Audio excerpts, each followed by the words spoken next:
الذين آمنوا وتطمئن قلوبهم بذكر الله ألا بذكر الله تطمئن القلوب.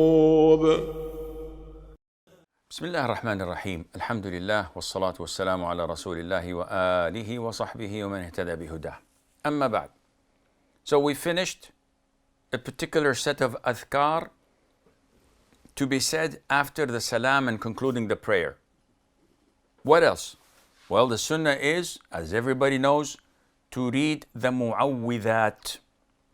What are the mu'awwidhat? They are chapter 112, 113, 114, the last three chapters of the Quran, known as the last three qul. Why? Because they begin with قُلْ هُوَ اللَّهُ أَحَدٌ and قُلْ أَعُوذُ بِرَبِّ الْفَلَقِ and قُلْ أَعُوذُ بِرَبِّ النَّاسِ.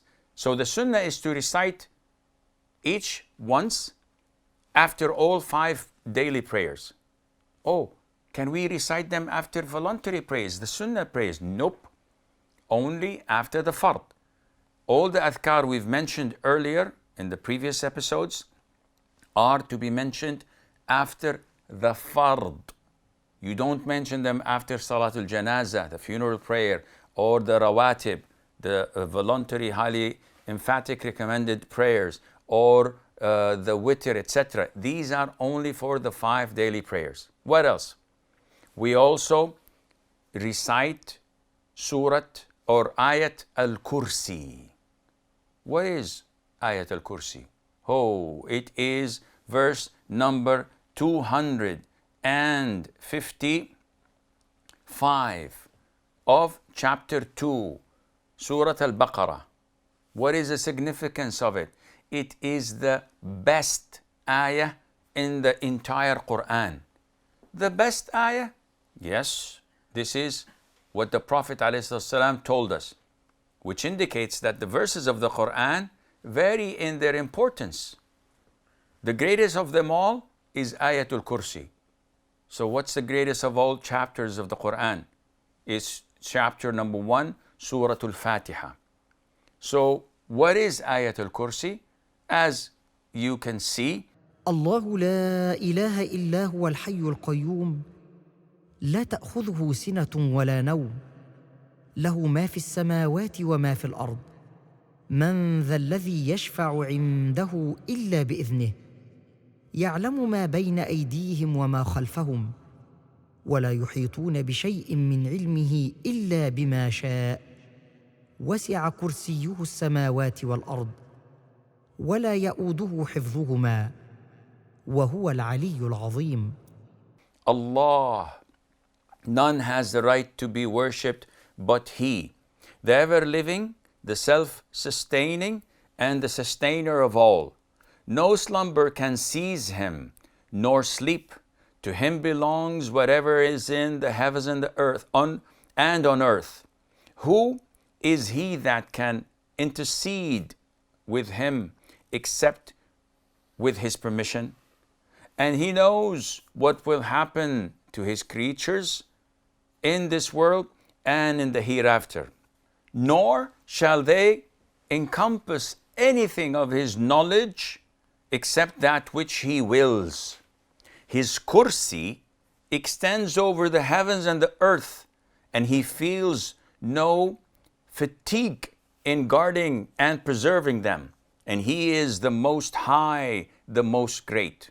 This is known as Ayatul Kursi. What does kursi means? This is a very important thing, and it's related to Aqidah. Kursi in Arabic can have the meaning of a chair, but we don't refer to the Arabic when we have evidences from the Salaf explaining it. And the best one to explain it is Abdullah ibn Abbas, may Allah be pleased with him and with his father, the cousin of the Prophet ﷺ and the interpreter of the Quran, Turjumanul Quran. He said that Al-Kursi is the footstool, is a place of the feet, the footstool. It is different totally in totally smaller than the throne of Allah Azza wa Jal. And this is something, unfortunately, people of ignorance may confuse, and they think that the kursi is the throne or al-arsh, which is not at all, as the size compared to the throne is like a ring tossed in the desert. The size of a ring compared to the desert is negligible, and the kursi compared to the arsh or the footstool compared to the throne is the same way. What is the benefit of reading this ayah? The Prophet said, ﷺ, whoever maintains reciting Ayat al-Kursi after each and every one of the 5 fard prayers, nothing would prevent him from entering paradise except death. I want to enter paradise now. Wait, you're not dead. If I continue to recite Ayat al-Kursi after each fard, if I die, I will be admitted to Jannah. And this is one of the greatest rewards. And unfortunately, a lot of the people, a lot of the youngsters and some of the elders as well do not know this beautiful ayah. So unfortunate. They don't memorize it. They don't know the benefits of it because their parents failed to do so. Among the things that we should say, and this is to be said after Maghrib and Isha. So it's not part of the athkar of the prayers, rather it is part of the morning and evening athkar. And if you associate it with Maghrib and Isha, that would be also great. The Prophet used to say, alayhi salatu wassalam, لا إله إلا الله وحده لا شريك له له الملك وله الحمد يحيي ويميت وهو على كل شيء قدير.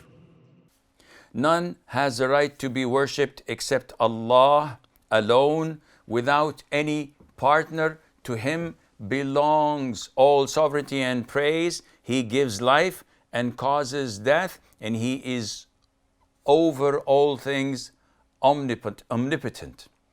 He gives life and causes death. Yuhyi wa yumit subhanahu azza wa jal.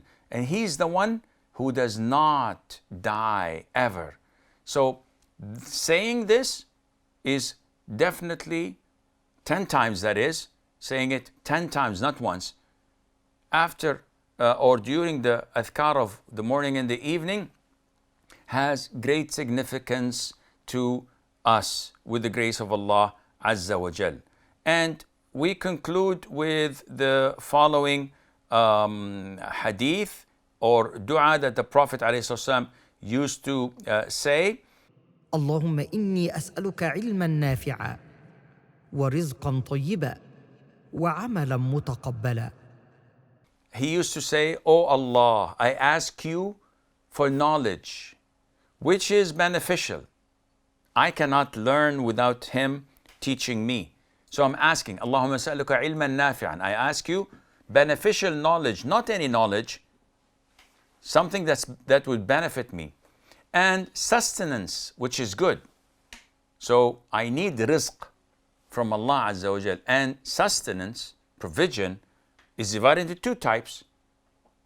Something that we all know about, which is worldly type: health, wealth, power, position, jobs, kids, children and wives, etc., spouses. But there is a specific type of provision that people rarely pay attention to, and that is knowledge, that is guidance, that is the peace and tranquility of the heart when filled with iman. And finally, we ask Allah Azza wa Jal deeds which are acceptable, because there's so many deeds that Allah Azza wa Jal rejects simply because they're not complying with the Quran and the Sunnah. When you innovate, when you follow other than the Prophet ﷺ, this is rejected no matter how many you do. And we say this as part of the athkar after Fajr prayer. So it's part of the morning athkar and not part of the evening athkar. هذا والله أعلم ونسبة العلم إليه أسلم وصلى الله وسلم وبارك على نبينا محمد. الذين آمنوا وتطمئن قلوبهم بذكر الله، ألا بذكر الله تطمئن القلوب.